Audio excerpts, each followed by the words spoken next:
అందరికీ నమస్కారం. ఇవాళ మన స్టూడియోలో ప్రముఖ ఆధ్యాత్మికవేత్త, ఆస్ట్రాలజర్ బ్రహ్మశ్రీ సుభాష్ శర్మ గారు మనతో ఉన్నారు. గురుగారితో మాట్లాడదాం. గురుగారు నమస్కారం. శ్రీమాత్రే నమః అండి. 2025 జనవరి మాసం కన్యా రాశి వారి పరిస్థితి ఎలా ఉండబోతుంది గురుగారు? ఎలాంటి ఫలితాలు ఉండబోతున్నాయి? తప్పకుండా తెలియజేస్తాను. ముందుగా ప్రేక్షకులందరికీ శ్రీమాత్రే నమః, శ్రీ గురుభ్యో నమః. కన్యా రాశి వారికి రాబోయేటటువంటి ఈ యొక్క మాసం చాలా అద్భుతంగా కలిసి వచ్చేటటువంటి మాసం. భాగ్యస్థానంలో గురు సంచారం చేస్తున్నారు. భాగ్యస్థానంలో గురు సంచారం అనేటటువంటిది తమ జీవిత కాలంలో భాగ్యాన్ని పొందడానికే గుర్తు అని చెప్తూ ఉంటారు. కాబట్టి పూర్వజన్మ సుకృతము చేత వీళ్ళ జీవితంలో ఆశించినటువంటి ఫలితాలు చాలా అద్భుతంగా కనిపిస్తాయి. ఈ జనవరి మాసంలో వీళ్ళకు ప్రతిరోజు కూడా అద్భుతమైనటువంటి ఫలితాలను ఎదురు చూసేటటువంటి అవకాశాలు వీళ్ళ జీవితంలో ఏర్పడుతూ ఉంటాయి.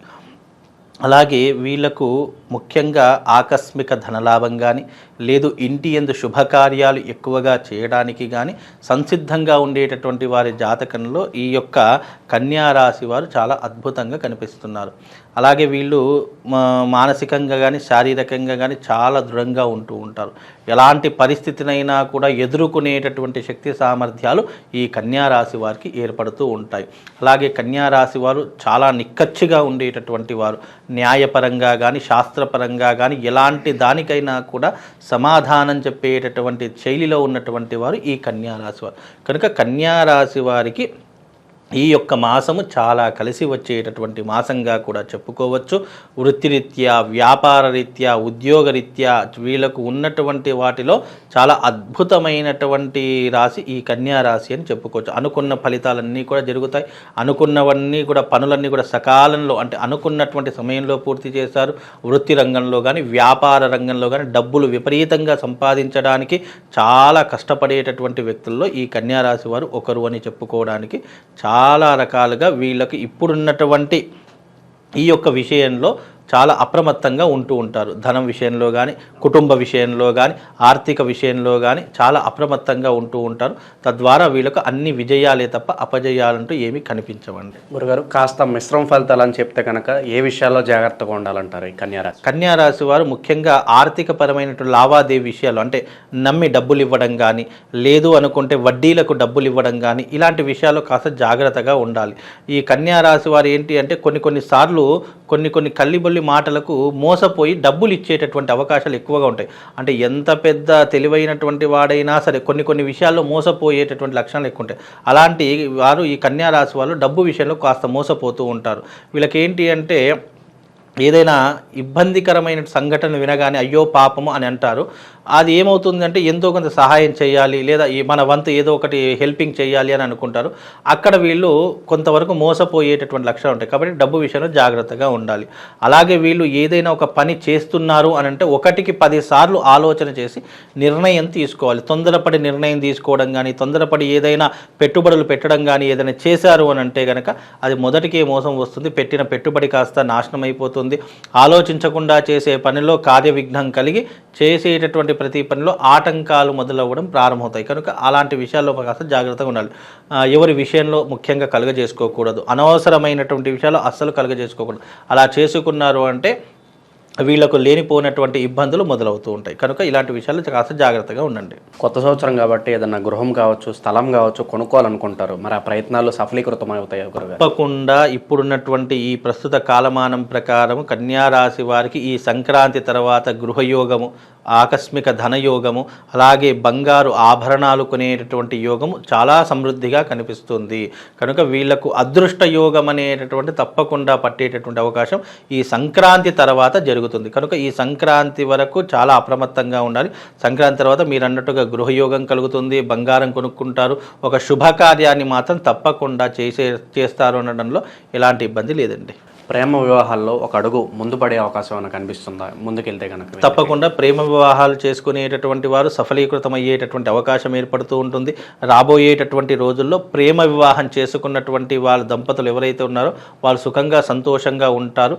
తప్పకుండా వాళ్ళు మంచి ఆనందమైనటువంటి జీవితాన్ని తప్పకుండా గడపడానికి ఈ కన్యా రాశి వారు చాలా సంసిద్ధంగా ఉంటారు. కాబట్టి ప్రేమ వివాహాలు అయితే జరిగేటటువంటి అవకాశాలు అయితే కనిపిస్తున్నాయండి. స్టార్ట్ చేసి ఎప్పటి నుంచి ఆగిపోయిన పనులు కావచ్చు, ఏదన్నా కార్యక్రమాలు కావచ్చు, కావచ్చు, మరి అవన్నీ ఈ మాసంలో జరగడానికి ఎంతవరకు వస్తాయి? తప్పకుండా ఆగిపోయినటువంటి పనులు సకాలంలో పూర్తి చేసుకోగలుగుతారు. ఏదైనా పెండింగ్లో ఉన్నటువంటి వర్క్స్ కానివ్వండి, ఆర్థికపరమైనటువంటి లావాదేవీల విషయం కానివ్వండి, అవన్నీ కూడా ముందుకు కొనసాగడానికి ఈ మాసం చాలా ఉపయోగపడుతుంది. వీళ్ళకి ఏంటి అంటే ఈ జనవరి 9వ తారీఖు తర్వాత వీళ్ళకు మంచి లాభం కలిగేటటువంటి అవకాశం ఏర్పడుతుంది. ఇక సంక్రాంతి తర్వాత నాన్ స్టాప్గా వీళ్ళు ప్రతి ఒక్క పనిని నిరంతరంగా కొనసాగిస్తూ ఉంటారు. ఆగిపోయినటువంటి పెండింగ్ పనులు కూడా సకాలంలో పూర్తి చేయడానికి అనేక సన్నాహాలు చేస్తుంటారు. కాబట్టి వీళ్ళకు ఉన్నటువంటి కార్యాచరణ ప్రకారం అన్ని రకాలుగా మేలు జరిగేటటువంటి అవకాశం ఏర్పడుతుంది. సో సంక్రాంతి తర్వాత అన్స్టాపబుల్ అంటారు వీళ్ళైతే. చాలా నిజంగా అన్స్టాపబుల్ కాదు, అంటే ఆగిపోయిన పనులు లేదు అని అంటే కనుక వీళ్ళకు ఉన్నటువంటి ఆటంకాలు పూర్తిగా దూరం అయిపోతాయి. ఎందుకంటే భాగ్యస్థానంలో గురు సంచారం చేయడం ద్వారా వీళ్ళకు ఆకస్మిక ధనలాభం అనేటటువంటి కలగడంతో పాటు అదృష్ట యోగం, అంటే మట్టి ముట్టుకున్న బంగారం అయిపోతుంది అని అంటాం. కొంతమంది స్టాక్ మార్కెట్లో కానీ భూముల మీద కానీ మనము చాలా తక్కువ ధరకు కొంటాం. మనం కొన్న ఒక సంవత్సరంకో 2 సంవత్సరాలకో అది విపరీతంగా పెరిగిపోతుంది. అంటే అర్థం ఏంటి, వాళ్ళు ఏదైతే ఒక పెట్టుబడి పెట్టారో అది పెరగడానికి కాలము సమయం ఎందుకు పడుతుందంటే వాళ్ళ టైమ్ ఆఫ్ పీరియడ్ వచ్చినప్పుడు వాళ్ళు ఏదైతే ఇన్వెస్ట్మెంట్ పెట్టారో అది ఆకస్మికంగా పెరిగిపోతుంది. అంటే ధరలన్నీ ఆకాశానికి అంటిపోతాయి. బికాజ్ వాళ్ళ జాతకంలో భాగ్యంలో గురువు ఉంటే గనక అది అదృష్ట యోగము అని చెప్పుకుంటాం. అందుకే మట్టి ముట్టుకున్న బంగారం అవుతుంది అని అంటుంటాం. కాబట్టి అలాంటి ధోరణిలోనే ఈ కన్యా రాశి వారు ముందుకెళ్తూ ఉంటారు. గురుగారు, ఇంకా ఎటువంటి పరిహారాలు చేసుకోవడం ద్వారా ఈ రాశి వారికి ఇంకా మంచి ఫలితాలు పొందడానికి అవకాశం ఉంటుందంటారు? కన్యా రాశి వారు ఎటువంటి ఫలితాలు అంటే గనక ఇప్పుడున్నటువంటి ప్రస్తుత కాలంలో అంతా బాగానే ఉంది. వీలైనంత ఇంకా మెరుగవ్వడానికి గనక చూసుకున్నట్టయితే వీళ్ళు కరంగళి మాలను ధరించుకునే ప్రయత్నం చేసుకోండి. అలాగే ప్రతి నిత్యము శివారాధన చేసుకోండి. అలాగే శివలింగానికి ప్రతినిత్యం అభిషేకం చేసుకునే ప్రయత్నం చేయండి. తద్వారా వీళ్ళకు శుభము లాభం కలుగుతుంది.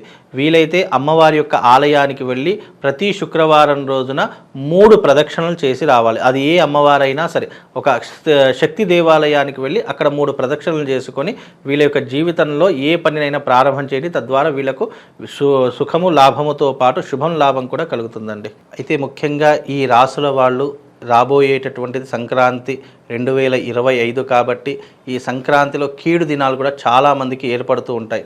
ద్వాదశ రాసుల రీత్యా బాగున్నా బాగా లేకపోయినా కొన్ని రాసుల వారు తప్పకుండా దైవారాధన చేసుకోవడం చాలా ముఖ్యము. మీ రాశి వాళ్ళు ముఖ్యంగా ఏదైనా చేసుకోవాలంటే శివుడికి సంబంధించినటువంటి ఆర్ద్రాభిషేకం అనేటటువంటిది ఒకటి ఉంటుంది. లేదు అని అనుకుంటే గనక ఈ రాశి వాళ్ళు ముఖ్యంగా తప్పకుండా శివశక్తి లింగం అనేటటువంటిది ఒకటి ఉంటుంది. ఆ శివశక్తి లింగాన్ని మీ ఇంటికి తెచ్చుకొని తప్పకుండా ఆ శివశక్తి లింగానికి ప్రతి నిత్యము ఉదయము లేచిన వెంటనే స్నానం ఆచరణ చేసుకొని ఓం నమ శివాయ అనుకుంటూ ఆ శివశక్తి లింగానికి వీలైతే ఆవు పాలతో, లేదు అని అంటే కనుక మంచి గంగ నీళ్లు తీసుకోండి, లేదా ఫ్రెష్ వాటర్ తీసుకొని దానికి అభిషేకం చేస్తూ ఉండండి. అభిషేకం చేసినటువంటి జలాన్ని మీరు తీర్థంగా స్వీకరించడం వల్ల ఆయా రాసుల వారికి తప్పకుండా శుభము లాభం కలిగేటటువంటి అవకాశం ఉంటుంది. ఎందుకు అనంటే కనుక శివారాధన ఎక్కడనైతే నిరంతరము కొనసాగుతుంటుందో వాళ్లకు గ్రహ సంచారం అనేటటువంటిది పాజిటివ్లోకి మారేటటువంటి అవకాశం ఉంటుంది. జాతకం ఎంత నీచంగా ఉన్నా కానీ శివుడి యొక్క ఆరాధన వల్ల మనకు అద్భుతమైనటువంటి ఫలితాలు అనేటటువంటివి వస్తూ ఉంటాయి. అది కూడా శివశక్తి లింగం తీసుకోండి. శివశక్తి లింగం అంటే అర్థం ఏంటి అంటే కనుక శివలింగ ఆకారంలో ఉన్నటువంటి స్ఫటికలింగం ఒకటి దొరుకుతుంది. దానిపైన శ్రీయంత్రం ఉంటుంది. ఆ శివలింగం యొక్క పిండం పైన ఈ యొక్క శ్రీయంత్రం అనేటటువంటిది చెక్కింది ఉంటుంది. ఆ శివశక్తి లింగానికి గనక ఎవరైతే ఏ నక్షత్రం వాళ్ళు, ఏ రాశి వాళ్ళు అయితే దానికి నిరంతరం అభిషేకాది క్రతువులు చేస్తారో, ముఖ్యంగా ఎవరు చేస్తారు, ఏలినాటి శని ప్రభావం ఉన్నటువంటి వారు, జాతకం నీచంగా ఉన్నటువంటి వారు, రాశి ప్రభావాలు గ్రహ సంచారం బాగా లేనటువంటి వారు ఎవరైతే ఉన్నారో అలాంటి ప్రతి ఒక్కరూ కూడా ఈ యొక్క శివార్చన చేసుకోండి. తద్వారా మీకు శుభము లాభం కలుగుతుంది. ఈ యొక్క రాశి వాళ్ళు తప్పకుండా ఈ యొక్క శివారాధన చేసుకోండి. తద్వారా వాళ్ళకు శుభము లాభంతో పాటు ఆ శివుడి యొక్క సంపూర్ణమైనటువంటి అనుగ్రహం కలుగుతుంది. శ్రీమాత్రే నమః. శ్రీ గురుభ్యో నమః. జనవరి మాసంలో కన్యా రాశి వారికి ఎలాంటి ఫలితాలు ఉంటాయి, ఎలాంటి రెమెడీస్ చేసుకోవాలి, చాలా చక్కగా వివరించారు గురుగారు. ధన్యవాదాలు. శ్రీమాత్రే.